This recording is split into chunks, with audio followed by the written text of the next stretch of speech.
Welcome to this second in a series of presentations about printing to an Epson printer. In this particular case, we're printing to an Epson 2200 and using Adobe Illustrator CS. Now, as you recall in our last episode, in Adobe Photoshop, we had an image here, a fine image from Martin Evening, that incredible photographer from London, England. Now, with this same photograph in Photoshop, I have then placed it into Adobe Illustrator. And as you can see here on the screen, they both look the same. Why, that's incredible in itself. Let's go directly into Illustrator here and display it as you see now. Now, how do I get both of these to display the same in both programs? It all begins here under the Edit menu and down to Color Settings. As you can see here, I've selected my color settings called Russell's Settings. Why, that's the identical set of settings available found within my Photoshop program. So I merely select that here and I have set the two programs in harmony with each other. It was that easy. I click OK and my images should look the same across both programs. Of course, as in Photoshop, I have a calibrated monitor in which I'm working on. Okay, let's get right to the printing. We're going to now move up here to the File menu and down to Print. You're going to notice that this dialog is quite different than the one we found in Adobe Photoshop CS. Yet many of the same questions are answered in the same way. We're going to start down here at the base, Page Setup. Selecting this button then brings up our page setup window.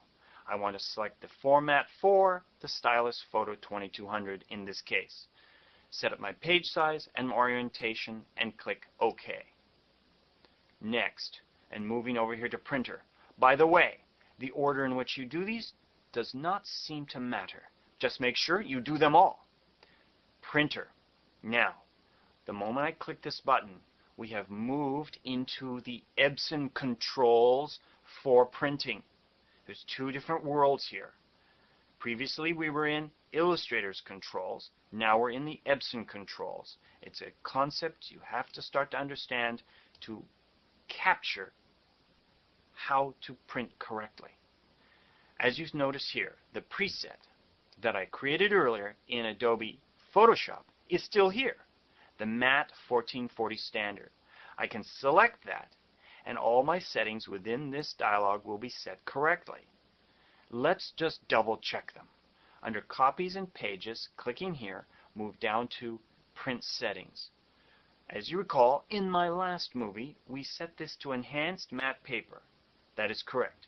We selected Advanced Settings so that we could select 1440 DPI. We also selected High Speed. That seems to be working correctly.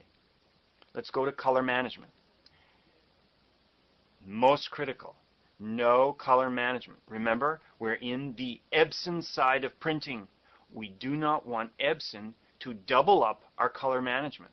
We don't want color management on top of color management.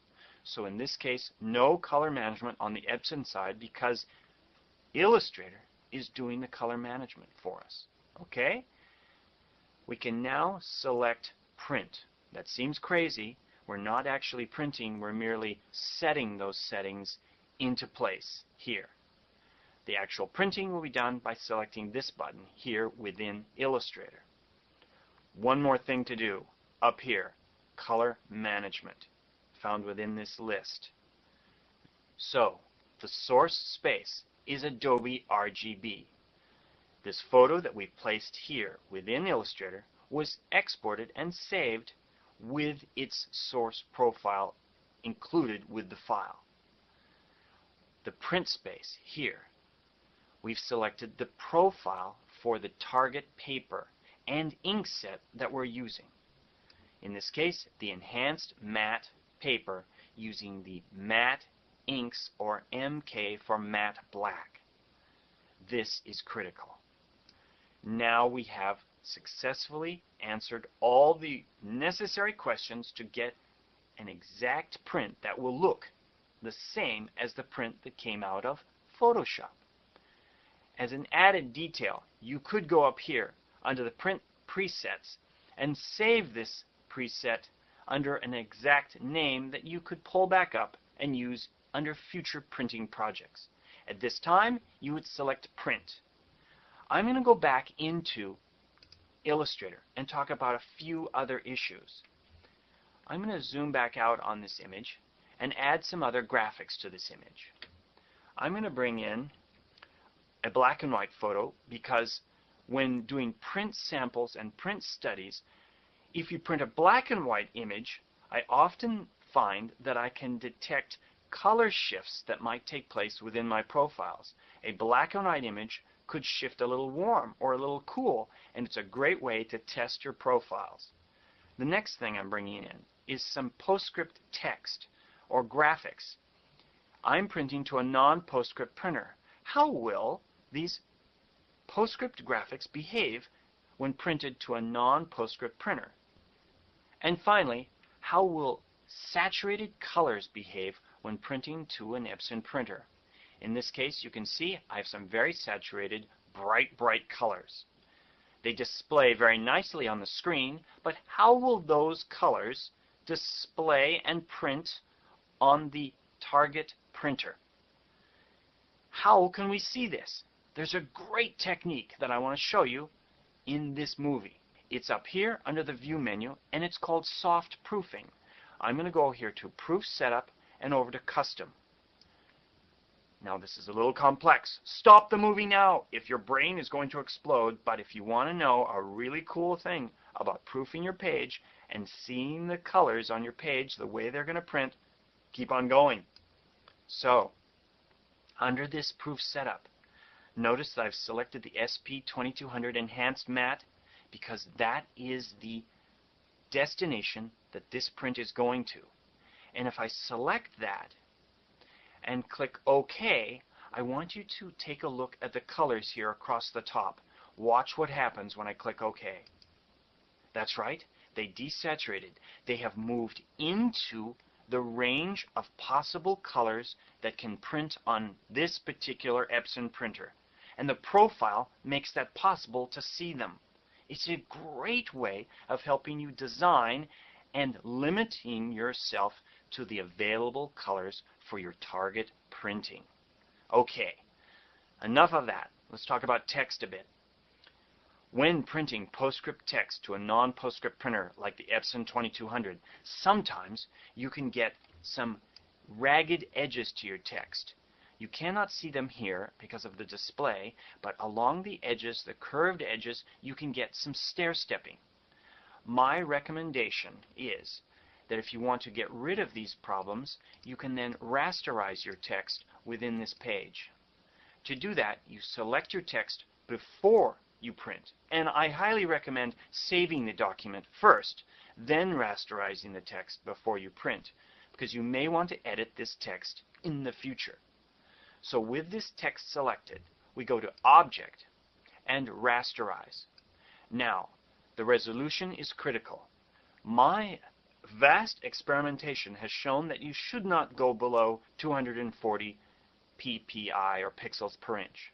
If you want really refined, sharp-edged text, you can take this up to 600 ppi.